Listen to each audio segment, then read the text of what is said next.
नमस्कार, ये आकाशवाणी पटना है। अब आप दिव्या से प्रादेशिक समाचार सुनिए। पहले मुख्य समाचार। पटना, मुजफ्फरपुर और सीतामढ़ी समेत राज्य के कई इलाकों में आज भी हो रही है बारिश। मौसम विभाग ने अगले 48 घंटों के दौरान अररिया, किशनगंज और गोपालगंज में भारी बारिश को लेकर जारी किया अलर्ट। भागलपुर के पीरपैंती में पानी के दबाव से पुल टूटा, आवागमन बाधित। गोपालगंज में तटबंधों की सुरक्षा के लिए जल संसाधन विभाग के कर्मियों की छुट्टियां 30 सितंबर तक रद्द। भाजपा के राष्ट्रीय अध्यक्ष जेपी नड्डा राज्य के एक दिन के दौरे पर कल पटना आ रहे हैं। श्री नड्डा पार्टी के सदस्यता अभियान की समीक्षा करेंगे। और आज विश्व पर्यटन दिवस है। इस वर्ष का विषय है पर्यटन और शांति। अब समाचार विस्तार से। मानसून की सक्रियता से प्रदेश के अधिकांश भागों में बारिश का सिलसिला जारी है। पिछले 24 घंटों के दौरान पूर्णिया, अररिया और किशनगंज में बहुत भारी वर्षा दर्ज की गई है। मौसम विभाग से प्राप्त जानकारी के अनुसार अररिया के फारबिसगंज में सबसे अधिक 340 मिलीमीटर वर्षा रिकॉर्ड की गई। वहीं जिले के जोकीहाट में 306.4, पलासी में 280.8, किशनगंज में 228.4 और पूर्णिया के डगरुआ में 203.6 मिलीमीटर बारिश दर्ज की गई। मौसम विज्ञान केंद्र पटना के वैज्ञानिक ने बताया कि अगले 48 घंटों के दौरान अररिया, किशनगंज, गोपालगंज, पूर्वी चंपारण और पश्चिम चंपारण के कुछ स्थानों पर अत्यंत भारी बारिश का रेड अलर्ट जारी किया गया है। वहीं सीतामढ़ी, सिवान, मधेपुरा, पूर्णिया और मुजफ्फरपुर जिले में भी भारी वर्षा का अनुमान है। अगले 48 घंटों तक बिहार में व्यापक वर्षा होने का पूर्वानुमान है। उत्तरी बिहार के तराई जिलों में एक दो जगहों पर अत्यंत भारी वर्षा और कुछ स्थानों पर भारी वर्षा से अति भारी वर्षा एवं शेष भागों में हल्की से मध्यम वर्षा का पूर्वानुमान है। इधर पटना, मुजफ्फरपुर और सीतामढ़ी समेत राज्य के कई इलाकों में आज भी रुक रुक कर बारिश हो रही है। जल संसाधन विभाग ने कोसी नदी के जलग्रहण क्षेत्रों में हो रही अत्यंत भारी बारिश को लेकर कोसी बराज से बड़े पैमाने पर पानी छोड़े जाने को लेकर अलर्ट जारी किया है। विभाग ने सुपौल और आसपास के क्षेत्रों में नदी किनारे और तटबंधों के पास रहने वाले लोगों को सतर्क रहने को कहा है। जिला प्रशासन को भी स्थिति पर नजर रखने को कहा गया है। नेपाल के जलग्रहण क्षेत्रों में भारी बारिश की संभावना को देखते हुए राज्य में भी चौकसी बढ़ा दी गई है। बेतिया से हमारे संवाददाता ने बताया कि नेपाल के देवघाट से 5 लाख क्यूसेक पानी छोड़े जाने की सूचना पर गंडक बराज नियंत्रण कक्ष में विशेष सतर्कता बरती जा रही है। नेपाल के जलग्रहण क्षेत्रों में हो रही भारी बारिश से गंडक नदी का जलस्तर बढ़ने की संभावना है। फिलहाल गंडक नदी में 1,30,000 क्यूसेक पानी का डिस्चार्ज हो रहा है, जो बढ़कर 3 लाख क्यूसेक से अधिक होने की संभावना है। जिला पदाधिकारी दिनेश कुमार राय और गंडक बराज के अधीक्षण अभियंता नवल किशोर भारती ने जल संसाधन विभाग की टीम को आगामी 24 घंटे बांध के सतत निगरानी के निर्देश दिए हैं। प्रशासन ने निचले इलाके के लोगों को ऊंचे और सुरक्षित स्थानों पर जाने की अपील की है। आकाशवाणी समाचार के लिए बेतिया से आशीष कुमार। कटिहार में महानंदा नदी का जलस्तर एक बार फिर बढ़ने लगा है। वहीं कोसी और कारी नदी का जलस्तर घट रहा है।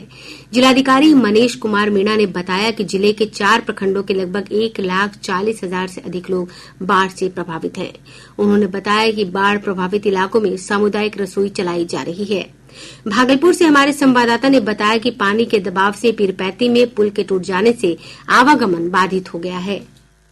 गंगा नदी के जलस्तर में कमी के कारण शहरी क्षेत्रों में पानी का दबाव घटा है। टीएमबीयू के प्रशासनिक भवन और कुलपति आवास में भी पानी कम हुआ है। हालांकि पीरपैंती, कहलगांव, गौराडीह, सबौर, नाथनगर, शाहकुंड और सुल्तानगंज के दर्जनों पंचायत के सैकड़ों गाँव अभी भी बाढ़ के पानी से घिरे हुए हैं। इधर पानी के तेज बहाव से पीरपैंती प्रखंड के बाबूपुर, बाखरपुर पूर्वी पंचायत में निर्मित एक पुल टूट गया है। पुल टूटने से 5 पंचायतों की 1 लाख की आबादी का प्रखंड मुख्यालय से संपर्क भंग हो गया है। प्रशासन की ओर से आवागमन को बहाल करने का प्रयास किया जा रहा है। आकाशवाणी समाचार के लिए भागलपुर से विनोद कुमार।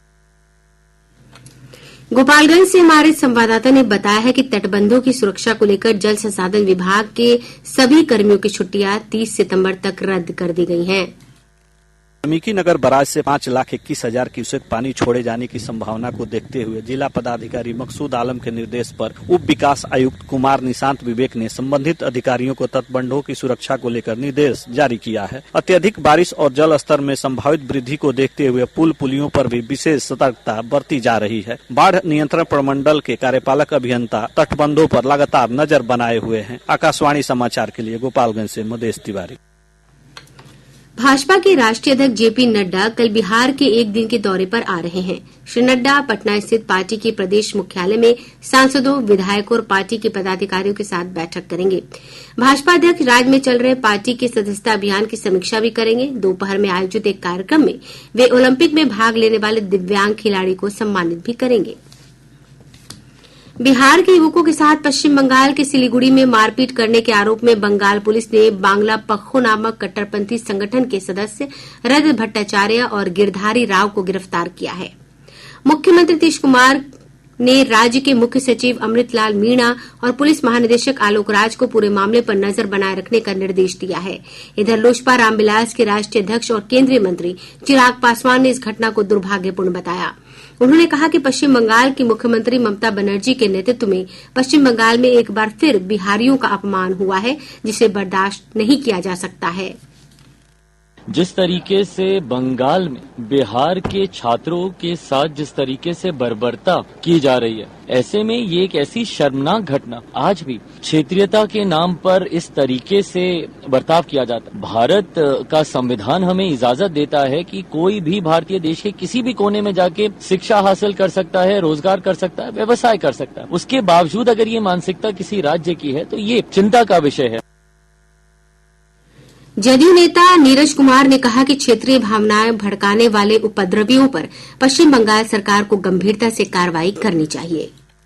देश सबका है। यही पटना में गुजरात कॉलोनी है, महाराष्ट्र के लोग रहते हैं, कहीं पश्चिम बंगाल तो हमारा हिस्सा रहा है, बिहार, बंगाल, उड़ीसा ये तो हमारा बिहार का हिस्सा रहा है। तो ऐसे उपद्रवी जो लोग इस ढंग का भाषाई या क्षेत्रीय भावना भड़काते हैं, तो मुकम्मल कार्रवाई जो हुआ है उसको अंतिम अंजाम तक पहुंचाना चाहिए पश्चिम बंगाल सरकार का, और हमारी उम्मीद है कि पश्चिम बंगाल सरकार इसको गंभीरता से संज्ञान लेगी। प्रादेशिक समाचार आप आकाशवाणी पटना से सुन रहे हैं। ताजा समाचारों के लिए आप हमारे एक्स हैंडल AIR_News_ पटना पर भी जा सकते हैं। प्रधानमंत्री नरेंद्र मोदी 29 सितंबर रविवार को पूर्वाह्न 11 बजे आकाशवाणी से मन की बात कार्यक्रम में देश विदेश के लोगों के साथ अपने विचार साझा करेंगे। यह मासिक रेडियो कार्यक्रम की 114वीं कड़ी होगी। यह कार्यक्रम आकाशवाणी और दूरदर्शन के समूचे नेटवर्क पर प्रसारित किया जाएगा। इसके साथ ही आकाशवाणी वेबसाइट तथा news on AIR mobile app पर भी उपलब्ध होगा। केंद्र सरकार ने आज नई दिल्ली में non alcoholic fatty liver disease NAFLD पर सभी चिकित्सा अधिकारियों के लिए संशोधित परिचालनगत दिशा निर्देश और प्रशिक्षण नियमावली जारी किए।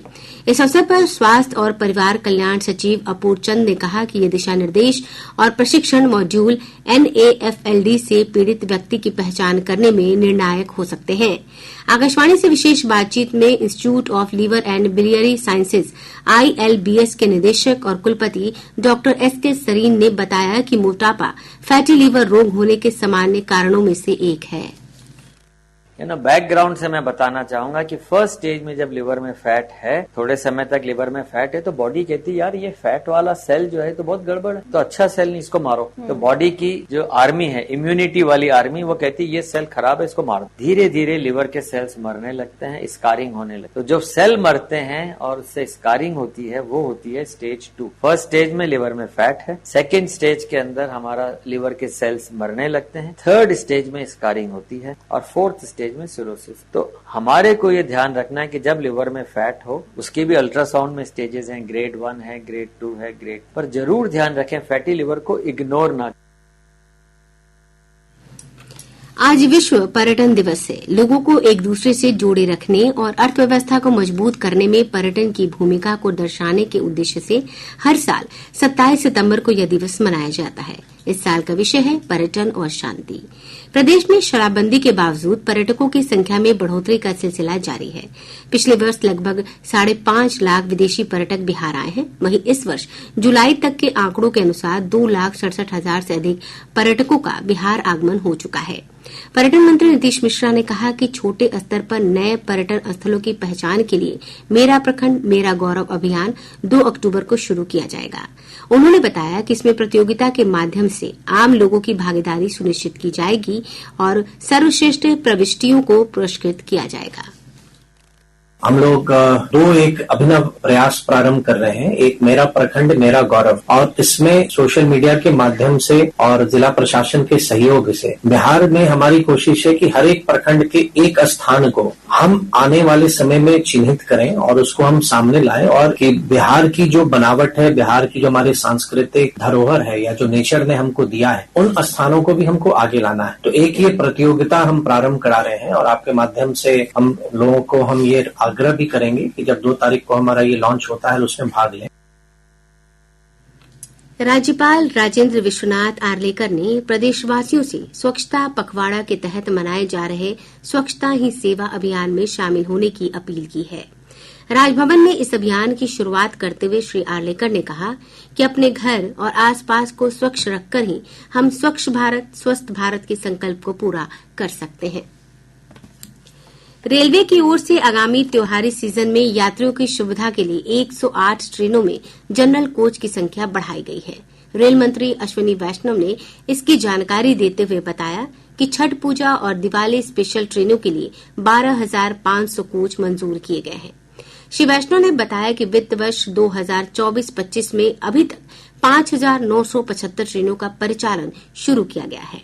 उन्होंने कहा इससे 1 करोड़ से अधिक यात्रियों को पूजा की भीड़ के दौरान घर जाने की सुविधा मिलेगी।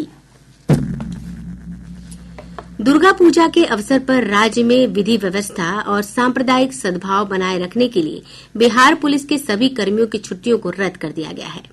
बिहार पुलिस मुख्यालय की ओर से जारी सूचना के अनुसार 5 अक्टूबर से 16 अक्टूबर तक विशेष परिस्थिति को छोड़कर पुलिस कर्मियों के सभी प्रकार के अवकाश को रद्द कर दिया गया है। और अब अंत में मुख्य समाचार एक बार फिर। पटना, मुजफ्फरपुर और सीतामढ़ी समेत राज्य के कई इलाकों में आज भी हो रही है बारिश। मौसम विभाग ने अगले 48 घंटों के दौरान अररिया, किशनगंज और गोपालगंज में भारी बारिश को लेकर जारी किया अलर्ट। भागलपुर के पीरपैंती में पानी के दबाव से पुल टूटा, आवागमन बाधित। गोपालगंज में तटबंधों की सुरक्षा के लिए जल संसाधन विभाग के कर्मियों की छुट्टियां 30 सितंबर तक रद्द। भाजपा के राष्ट्रीय अध्यक्ष जेपी नड्डा राज्य के 1 दिन के दौरे पर कल पटना आ रहे हैं। श्री नड्डा पार्टी के सदस्यता अभियान की समीक्षा करेंगे। और आज विश्व पर्यटन दिवस है। इस वर्ष का विषय है पर्यटन और शांति। इसके साथ ही आकाशवाणी पटना से प्रसारित प्रादेशिक समाचार का ये अंक समाप्त हुआ।